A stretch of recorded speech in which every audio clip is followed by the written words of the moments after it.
September 5th, 2021. Welcome to another edition of Comedic Gig News of the Week, where I tell you notable gig news from around the country and the world. I'm your host, Valdestot.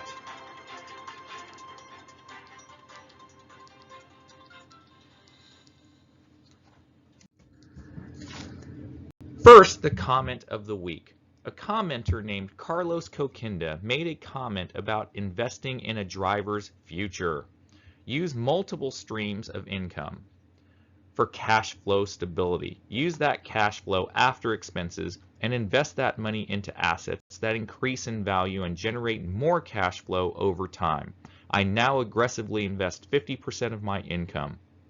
Invest in blue chip stocks, Bitcoin and Ethereum, and real estate. Money is a tool to achieve financial freedom. I replied, wise words. I just hope gig drivers will listen to them. There is more to life than working for DoorDash. Thanks, Carlos. Walmart is now teaming up with Instacart to deliver groceries in New York City again? I guess if the first time you don't succeed, then try again, and again, and again, and again. Let's face it, the majority of drivers that are in the New York City area don't want to lug heavy bags of groceries, 12 packs of soda, and packs of water bottles up to your 10th floor apartment with no elevator. Good luck with those of you willing to be pack mules in New York City. GRUBHUB is now venturing into the hotel business. That's right, they have partnered up with Resorts World in Las Vegas for drivers to be, you guessed it, room service attendants. Nope. You won't have to change their dirty sheets or flush their used toilets after a drunken fueled rage of losing at the craps tables. Haha. Drivers will be delivering food to guest rooms and to the swimming pool areas. Anyway, for a business to not use W-2 based employees to pay minimum wage and benefits. This could be a good or bad thing for people depending on how you look at it. 911 at two-time Tony's mansion? What? How can this be? DoorDash workers protest outside CEO Tony Hsu's home demanding better pay, tip transparency, and PPE? What? All because DoorDash doesn't want to show full payouts to force or trick drivers into thinking or taking orders they wouldn't if they did show the full payout. What a shock that this could ever happen to this nicer guy. On a brighter note, a DoorDash customer's note is going viral. A customer videoed herself leaving a $6 cash tip in an envelope for her DoorDash driver. Quote, over concerns that DoorDash wasn't properly compensating its workers, end quote. Don't feel bad. DoorDash isn't just screwing over drivers, but customers too. They are using customers to subsidize driver pay in addition to the delivery and service fees that you customers have to pay out. Drivers feel bad for customers too, you know. Then it gets bad again. DoorDash is giving away 25,000 free Krispy Kreme donuts in Australia. The bad news? Anytime DoorDash does anything for free usually means lower pay for drivers. Good luck on that for the drivers down under because your pay will be going down under soon enough on that day. UBEREATS can now deliver customer prescriptions right to their door in Ontario, Canada. I guess people jonesing for Oxy won't have to leave the comforts of their own homes. Bypass the pharmacy lines and get it delivered using the UberEats app. I guess that makes drivers drug runners now? Move over, Walter White. Say Uber's name. Another UberEats story. Get this.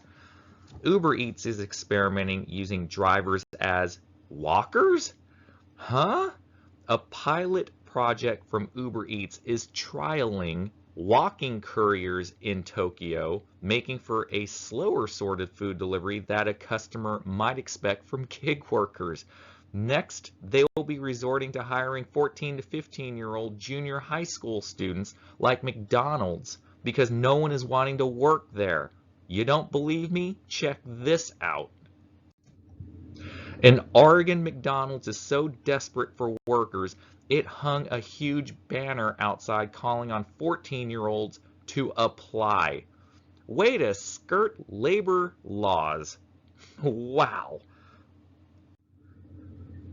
Uber Lyft rides are more expensive than ever because of a driver shortage. There's no driver shortage. Your rideshare drivers went to other gig app platforms like food delivery. Did you know how many miles rideshare drivers drive in a year? Because I heard over 50,000 miles. No joke.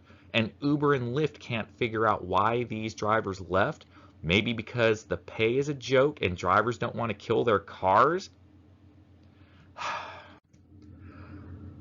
Now the WTF moments of the week. Yes, that's right. It's another double feature this week, folks. UBEREATS is trying to steal a bit of DOORDASH's thunder. This time, an assault happened to an UBEREATS driver outside a McDonald's.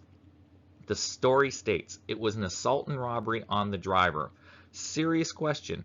Why in God's name would anyone want to rob an UBEREATS driver? Delivery drivers are not the richest people in the world to begin with, so I guess it was for the McDonald's order then? This story gives a new meaning for robbers having a Big Mac attack. The second story involves food delivery workers in New York delivering while in a flooding situation. Hurricane Ida storm completely flooded areas of New York, with even Pete from Paid to Drive shooting a video in the dark with no power because of it. Yet this GRUBHUB driver was delivering on his moped in dangerous conditions, all for a $12 order. This guy was either a dedicated driver wanting to get it to the customer or a desperate person needing that $12 in order to survive. The title of the story speaks for itself. Food delivery workers toiling through historic flooding call skimpy wages and tips, quote, a cruel joke. However, another bright side moment. This person who filmed this worker delivering that order wants to give them the money they made for selling the footage of that driver. Maybe there is some humanity left in the world? That's our show for this week. See you next Sunday. V out.